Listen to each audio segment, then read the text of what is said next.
Hi, what up? It's your girl, me.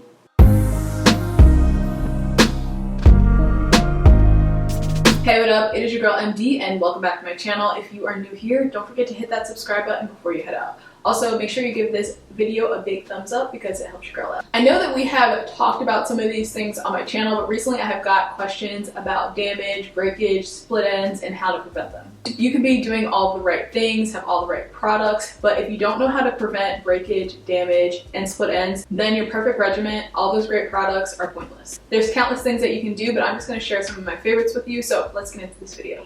In general, I think it's honestly about the smallest things that we can change and tweak that can ultimately help the health of our hair. Long hair is cool if that is your thing, but that's also not everyone's goal, but you always want to focus on health before you focus on anything else. You often will hear people say that their hair will grow past a certain length, that it just plateaus, and that's usually around shoulder length or brow shaft length. The plateau is basically where your hair breaks at the same rate that is growing. You're not able to retain any of that new growth. It's growing, don't get it twisted, it's just breaking just as fast. Again, a lot of times it's just little tweaks here and there. It's something that we often overlook is friction, which we've touched on a bit here on my channel. You can do all the right things, have the perfect regimen, and friction can ultimately be your downfall. Think about if anything is rubbing on something else for multiple hours out of the day, what's going to happen? There is going to be wear and tear on whatever that object or thing is. It's going to be damaged, and the exact same thing happens to our hair. So it's anything that your hair comes in contact with. So your clothes, your seat at work, the couch, the seat when you're driving in the car, you tie your scarf at night. You know, I have fallen victim to that.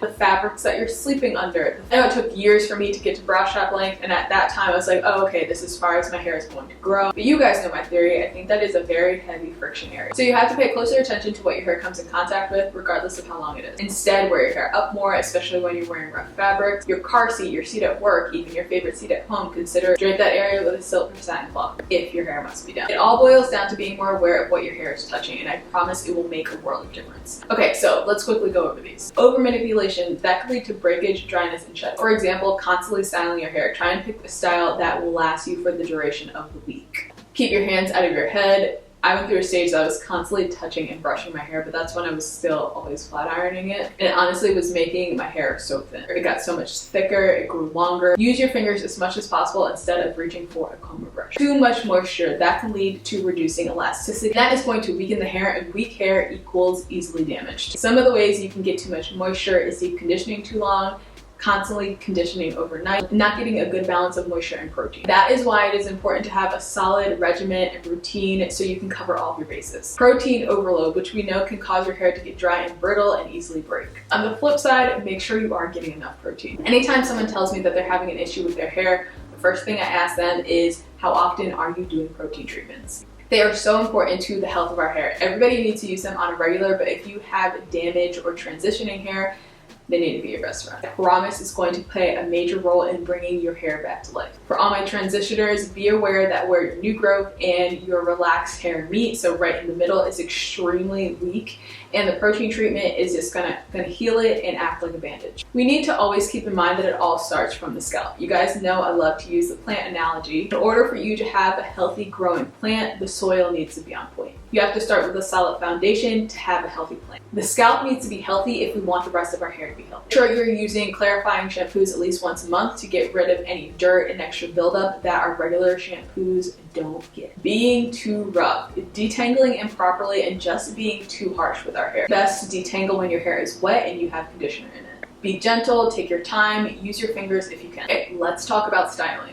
Sometimes styles aren't properly installed or properly maintained, sometimes they're left in too long, and that honestly can damage your hair. You should leave a protective style in for 4 to 6 weeks and give yourself a break for about a week or two before you get your next protective style. When you remove these protective styles, make sure that you're treating your hair properly. So remove the excess shedding, do a protein treatment, deep condition, all the good stuff. Many of us have been traumatized by trims over the years, but it's so important to get a trim on a regular. Obviously, a regular is different for everybody. For me, I can go a good 3 months in between my trims. Some people can go an entire year. It's the only way that you're going to get rid of split ends. I know that there are things on the market that say that they can mend and heal your split ends, but that's a lie. They temporarily mend them, but they're still there. And nothing is going to put those bad boys back together, so cut them off. And if you don't cut them off, the split will eventually just split all the way up to the root. We don't want that. Some people are more prone to split ends than others. I am one of those people. But the best thing you can do is make sure you're doing something similar to the lock method and lock in that moisture. Protect your ends, deep condition, protein on your regular, and of course trims. I'm not 100% confident with trimming my hair. I know that last time I trimmed it blow dried, and that was like kind of like I think the best that I had done ever, probably. But something that I have done that's helped me over the years is dusting my ends. It's a really old video, but I will link it down below if you guys want to check it out.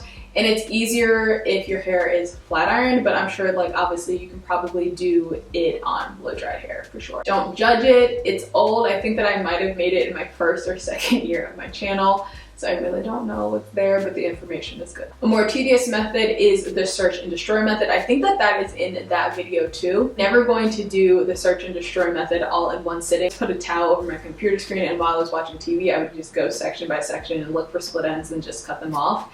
And when I used to like commute for work to Philly, I would just like sit in traffic and I would like cut my split ends like that too. And so yeah, that's search and destroy. But those are just two little trimming hacks or maintaining hacks. Tools and accessories can also be overused or misused. That can be your brush, your comb, your pick, your hair tie. Whenever possible, I would recommend using a satin scrunchie or even a hair tie made out of like pantyhose. I know that they like sell those now, I think. I know back in the day, you know, we were just cutting them off the pantyhose, but you know, they got onto our hack and put a price tag on it. But either one of those, especially a satin scrunchie, is going to be really beneficial. That goes for heat styling as well. It's no secret that the overuse of heat is going to damage and stunt the growth of your hair and thickness. I'm not anti-heat. I was recently contemplating when I was about to flat iron my hair again, but just make sure that you're spacing it out. Every time you use heat, make sure that you're using heat protectant. Unhealthy regimen, that kind of speaks for itself, right? So be consistent, hit all the right marks, and make sure that you're picking products that are going to work for your hair. Can't skip the big stuff like deep conditioners and protein treatments. I know I keep on saying those two things over and over, but it really is important for the health of your hair.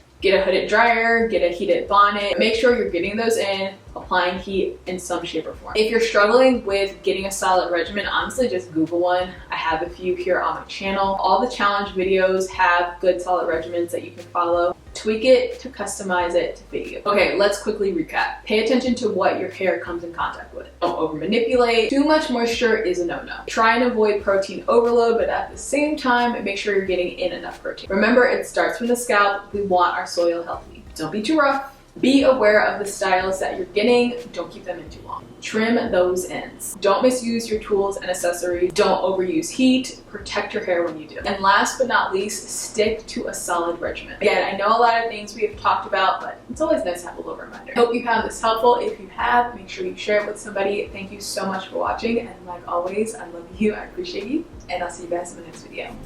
Peace.